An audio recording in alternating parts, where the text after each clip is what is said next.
नमस्कार. आजच्या या सविस्तर विश्लेषणात आपण एका अशा विषयावर बोलणार आहोत जो आजच्या काळाची सर्वात मोठी गरज बनलाय. तो विषय म्हणजे शेतीमधली ड्रोन क्रांती. आपण पाहणार आहोत की कृषी क्षेत्रात ड्रोनचा हा जो वाढता वापर आहे तो किती अविश्वसनीय परिणाम घडवून आणतोय आणि सर्वात महत्त्वाचं म्हणजे सर्वसामान्य शेतकरी या आधुनिक तंत्रज्ञानापर्यंत पोहोचण्यातील मोठे अडथळे कसे शिताफीने पार करत आहेत. चला तर मग आजच्या चर्चेच्या मुख्य मुद्द्यांवर पटकन नजर टाकूया.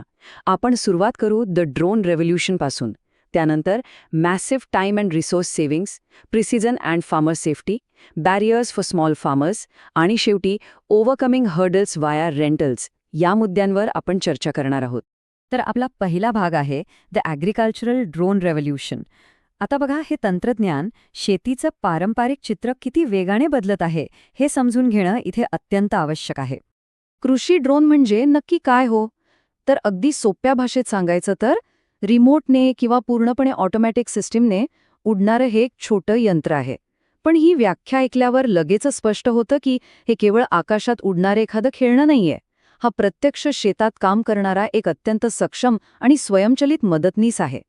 आणि हे यंत्र किती बहुउद्देशी आहे हे पाहिलं की खरोखरच थक्क व्हायला होतं. खत फवारणी, कीटकनाशक फवारणी, पिकांचं बारकाईने निरीक्षण, रोगांची अचूक ओळख, अगदी बियाणे पेरणी आणि संपूर्ण शेताचं मॅपिंग करण्यासाठीही याचा वापर होतो. विचार करा, एकाच यंत्राच्या मदतीने इतकी विविध प्रकारची कामं अत्यंत अचूकतेने केली जात आहेत. आता वळूया दुसऱ्या भागाकडे, massive time and resource savings. इथे आपण याच्या सर्वात तात्काळ दिसणाऱ्या आणि महत्त्वाच्या परिणामाकडे लक्ष देणार आहोत, ती म्हणजे प्रचंड कार्यक्षमता आणि वेळेची जबरदस्त बचत. आता ही तफावत बघा, खरोखरच अवाक करणारी आहे. पारंपरिक पद्धतीने हाताने फवारणी करायची झाल्यास 5 ते 6 एकरांसाठी कंबरडे मोडणारा संपूर्ण 1 दिवस लागतो, बरोबर?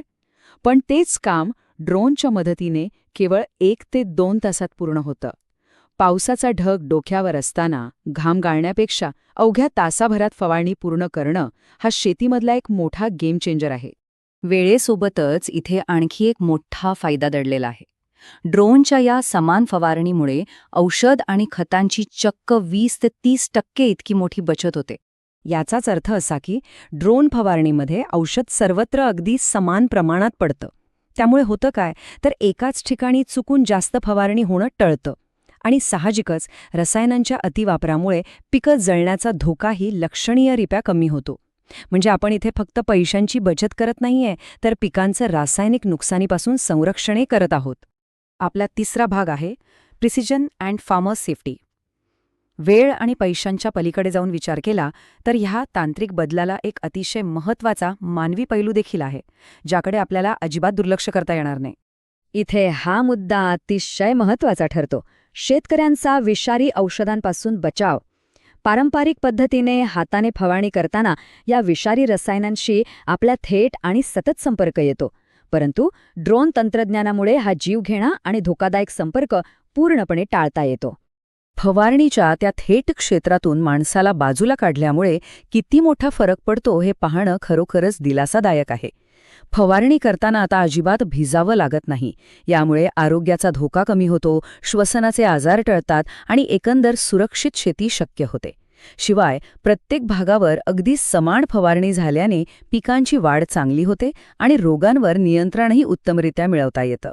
याहून अधिक सांगायचं तर काही आधुनिक ड्रोन युनिट्समध्ये अत्यंत प्रगत कॅमेरे आणि सेन्सर बसवलेले असतात. त्यामुळे पानं पिवळी पडणं, पाण्याची कमतरता, रोगाची सुरुवातीची लक्षणे किंवा किडीचा प्रादुर्भाव हे सर्व खूप आधीच ओळखता येतं. पीक पूर्णपणे खराब होण्याआधीच आपण योग्य ती पावलं उचलू शकतो. याशिवाय कठीण आणि चिखलाचे रस्ते आता अडथळा राहिलेले नाहीत. पावसाळ्यात चिखलाने भरलेल्या शेतात जिथे ट्रॅक्टर फसू शकतो किंवा मजुरांना चालणंही कठीण होतं, तिथे हे ड्रोन हवेतून अत्यंत प्रभावीपणे आपलं काम फत्ते करतात. आता साहजिकच तुमच्या मनात एक प्रश्न आला असेल, जर हे तंत्रज्ञान इतकं क्रांतिकारी आणि फायदेशीर आहे, तर मग प्रत्येक लहान शेतकरी याचा वापर का करत नाहीये? अशी कोणती गोष्ट आहे जी त्यांना हे तंत्रज्ञान स्वीकारण्यापासून रोखत आहे? आणि म्हणूनच आपण वळतोय चौथ्या भागाकडे, बॅरियर्स फॉर स्मॉल फार्मर्स. हा प्रश्न आपल्याला या विश्लेषणाच्या एका अत्यंत महत्त्वाच्या टप्प्यावर घेऊन येतो. पारंपरिक आणि अल्पभूधारक शेतीचं आधुनिकीकरण करताना येणाऱ्या प्रत्यक्ष अडचणी आणि त्याचं कठोर वास्तव. सर्वसामान्यांसाठी जमिनीवरील अडथळे खरोखरच बरेच मोठे आहेत. ड्रोन विकत घेण्यासाठी सुरुवातीला लागणारा तो प्रचंड मोठा खर्च, ते चालवण्यासाठी आवश्यक असलेलं विशेष तांत्रिक प्रशिक्षण, बॅटरीच्या असणाऱ्या मर्यादा आणि जोरदार वाऱ्यात काम करताना येणारी अडचण, हे सर्व अडथळे लहान शेतकऱ्यांसाठी खूप मोठे आणि जोखमीचे वाटतात, ज्यामुळे साहजिकच ते आधुनिकीकरणास कचरतात. पण इथेच आपला 5वा भाग येतो, ओव्हरकमिंग हर्डल्स वाया रेंटल्स. कोणतीही अडचण कायमस्वरूपी नसते. कृषी क्षेत्राने ह्या सगळ्या मोठ्या अडथळ्यांवर मात करण्याचा एक अतिशय प्रभावी आणि हुशार मार्ग शोधून काढला आहे. इथे रेंटल किंवा सर्व्हिस मॉडेल अत्यंत महत्त्वाची भूमिका बजावतं. ही एक अशी यंत्रणा आहे जिथे लहान शेतकरी स्वतः लाखो रुपये खर्च करून ड्रोन विकत घेण्याऐवजी ते चालवणाऱ्या तज्ज्ञ ऑपरेटर्सना आपल्या शेतात फवारणीसाठी भाड्याने बोलावतात. आधुनिक तंत्रज्ञानाचं हे कसं खऱ्या अर्थाने लोकशाहीकरण होत आहे हे यावरून अगदी स्पष्ट होतं. बघा, जे ड्रोन्स कधी काळी फक्त मोठ्या आणि सधन शेतकऱ्यांच्या इस्टेटवरच दिसायचे, ते आता स्थानिक भाडेतत्वावरील सेवांमुळे सर्वसामान्य शेतकऱ्यांसाठीही अगदी सहज उपलब्ध झाले आहेत. यामुळे मोठी भांडवली गुंतवणूक आणि ते अवघड तांत्रिक प्रशिक्षण घेण्याचं ओझं वैयक्तिक शेतकऱ्याच्या खांद्यावरून पूर्णपणे उतरलं आहे. आणि हे भाडेतत्वावरील मॉडेल सध्या अत्यंत लोकप्रिय ठरत आहे. कापूस, सोयाबीन, गहू, भात, ऊस, मका आणि विविध डाळी यांसारख्या प्रमुख पिकांसाठी ड्रोन सेवांचा मोठ्या प्रमाणावर वापर होत आहे.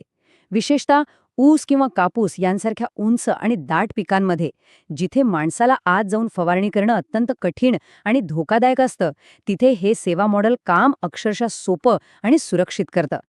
तर शेवटी जसजसे हे भाडेतत्वावरील मॉडेल प्रगत तंत्रज्ञान अगदी शेवटच्या माणसापर्यंत पोहोचवता आहे, तसतसा एक विचार नक्कीच मनात येतो. आगामी दशकात जेव्हा या सेवा प्रत्येक गावापर्यंत पोहोचतील, तेव्हा स्वयंचलित शेती आणखी किती प्रगती करेल आणि आपल्या ग्रामीण शेतीचं हे रूप कसं असेल, हा एक असा प्रश्न आहे जो आपल्याला नक्कीच विचार करायला लावतो. आजच्या या विश्लेषणात सहभागी झाल्याबद्दल मनःपूर्वक धन्यवाद.